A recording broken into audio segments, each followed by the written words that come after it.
जय Jagannath. Hello friends, आज आम जाना क्लास 4 चतुर्थ श्रेणी सामाजिक बा परिवेश पाठ। चतुर्थ श्रेणी सामाजिक बा परिवेश पाठ विषय आज जाना।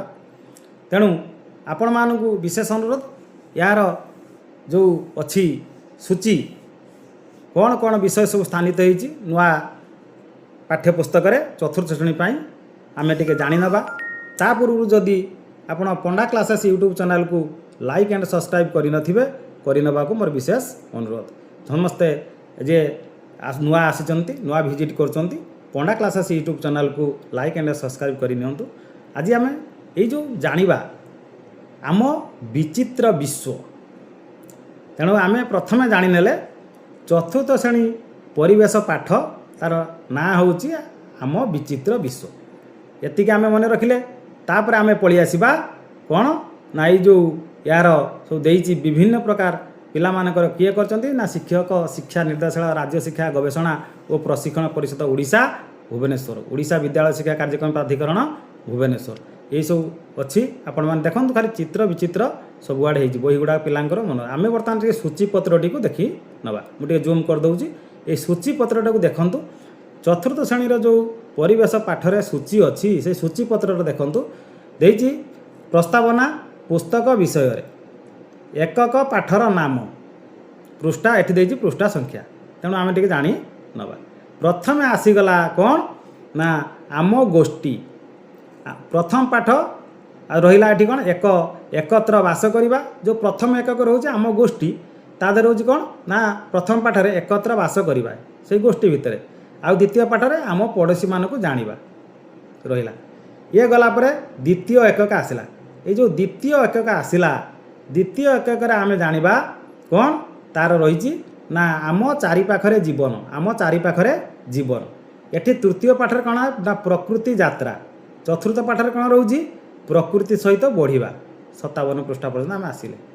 तापर तृतीय एकक कौन रोची ना स्वास्थ्य और सुस्थता स्वास्थ्य और सुस्थता। तेणु ये जो स्वास्थ्य और सुस्थतार आम कौन जानिबा ना पंचम पाठ खाद्य और स्वास्थ्य खाद्य और स्वास्थ्य। षष्ठ पाठरे कौन जानिबा ना आनंदमय सुस्थ जीवन जापन आनंदमय सुस्थ जीवन जापन। तापर आम पलि आसवा चतुर्थ एकक आम चारिपाखरे थिबा जिनिस आम चारिपाखरे थिबा जिनिस। एटी सप्तम पाठरे कौन आसुची जिनिस गुड़िक किपरि कार्य करती जिनिस गुड़िक किपरि कार्य करती 104 पृष्ठा। अष्टम पाठरे कौन आसुची जिनिस गुड़िकर गठन प्रणाली 117 पृष्ठा। तापर पंचम एकक कौन आसुची ना आम परिवेश। हाँ तेणु पंचम एकक दुईटा रोचे नवम दशम। नवम पाठरे कौन आसुची भिन्न भूमि भिन्न जीवन।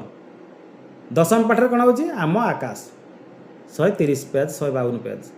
तापर आम यार सूचीपत्र आपण मैंने जानिले एतिक सरी गला। केते पर्यंत अच्छी ना दशम पर्यंत 10टी विषय अच्छी आउ तार प्रति एकक दुई दुईटी अच्छी 5टी एकक अच्छी 5टी एकक दुई दुई 10टी विषय अच्छी। ताने प्रथम पाठ होची आम जानी कौन एकत्र बास करवा।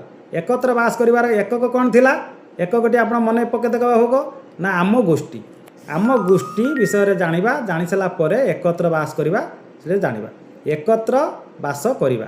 देख ये देती समस्ते बापा माँ छुआ सब खेलुंट कम कौन कार्य करुँच गछ लगाउं। तेणु देख एकत्र बास कर लाभ कौन से विषय से जानवे एकत्र रे। जो सब बाहर को पलाउंट स्वामी स्त्री बापा माँ को छाड़ी पलाउंट पिला माने बाप ठारू अलग माँ ठारू अलग हो जाती बापा माँ पिला ठारू अलग हो जाती क्या सहित संपर्क रोनी परस्पर संपर्क छिन्न होची से विषय एकत्र रहिबार लाभ कौन से बास करा से कथा ये जानवे। मो ग्राम चारिपाखरे एक भ्रमण ग्राम चारिपाखरे गोटे भ्रमण करेंगे।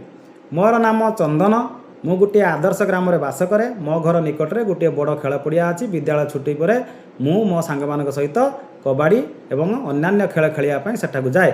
से खेल पड़िया गोटे कोण एक बड़ बरगछ रही जिते आमर वयस्क लोक मैंने परस्पर मध्य आलोचना करने एकत्रित हुंती आस तुमको चारिपाख देखा ये कथा गला गलापर देखूँ ये गाँ रही रास्ता सब जमी गाँव सब अवस्था अच्छी यही परिष्कार गाँ को रखिले स्वास्थ्य ठीक रहिबो एवं समस्त गोरु गाय आम पालन करवा क्षीर खाइबा समस्ते खेलिबा एक्सरसाइज करवा समस्त सहित संपर्क रखा बुझिपाल ये करवा द्वारा तापर आस देखा ଚନ୍ଦନର ଗାଁ ଚିତ୍ରକୁ ଦେଖ, ଚିତ୍ରରେ କ'ଣ ଦେଖୁଛ ତଳେ ଲେଖିବ। ଗାଁ ଚିତ୍ରକୁ ଦେଖି ଏଠି ତଳେ ଲେଖିବ।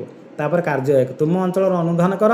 ତୁମ ଚାରିପାଖରେ ଥିବା ଲୋକ ସ୍ଥାନଗୁଡ଼ିକୁ ପର୍ଯ୍ୟବେକ୍ଷଣ କର। ଲୋକମାନେ ସ୍ଥାନଗୁଡ଼ିକ କିପରି ପରସ୍ପର ସମ୍ପର୍କିତ ତୁମ ପର୍ଯ୍ୟବେକ୍ଷଣ ତଳେ ଦିଆଯାଇଥିବା ସାରଣୀରେ ଲେଖିବ। ଏଇ ଯେଉଁ ସାରଣୀଟି ଦିଆଯାଇଛି ସେ ଲେଖିବ। ସ୍ଥାନ ଓ ଲୋକ, ଲୋକ ସ୍ଥାନ ମଧ୍ୟରେ ସମ୍ପର୍କ। ସ୍ଥାନ ଲୋକ ଏଠି ଦିଆଯାଇଛି। ସ୍ଥାନ ଲୋକ, ସ୍ଥାନ ଲୋକ, ସ୍ଥାନ ଲୋକ ମଧ୍ୟରେ ସମ୍ପର୍କ। ଦୋକାନୀ ଦୈନନ୍ଦିନ ଆବଶ୍ୟକ ଜିନିଷ ଖାଦ୍ୟ ଯଥା ଖାଦ୍ୟ ସାମଗ୍ରୀ, ପୋଷାକପତ୍ର ଓ ଅନ୍ୟାନ୍ୟ ଉତ୍ପାଦକ ବିକ୍ରି କରେ ଓ ସ୍ଥାନୀୟ ସାମଗ୍ରୀ ବିକ୍ରି କରେ। ରାସ୍ତା ବିଭିନ୍ନ ଅଞ୍ଚଳରେ ରହୁଥିବା ଲୋକମାନଙ୍କୁ ସମ୍ପର୍କିତ କରେ। ସାମଗ୍ରୀଗୁଡ଼ିକର ସହଜ ସ୍ଥାନାନ୍ତର ଏବଂ ପରିବହନ ଯୋଗାଇଥାଏ। ତାପରେ ଆସିଗଲା ସ୍ୱାସ୍ଥ୍ୟକେନ୍ଦ୍ର, ଅସୁସ୍ଥତା ପାଇଁ ଚିକିତ୍ସା କରାଯାଏ। ଏହିସବୁ ଯେଉଁ କାର୍ଯ୍ୟକ୍ରମ ରହିଛି ଏଇଭଳି ଆମେ ୟା ପରେ ଜାଣିବା। ଆଜି ଖାଲି ସୂଚୀପତ୍ରଟି ଜାଣିଲେ ତାପରେ ଆମେ ଜାଣିବା କ'ଣ ତାର ବିଷୟବସ୍ତୁକୁ ଯିବା। ଜୟ ଜଗନ୍ନାଥ, ଧନ୍ୟବାଦ।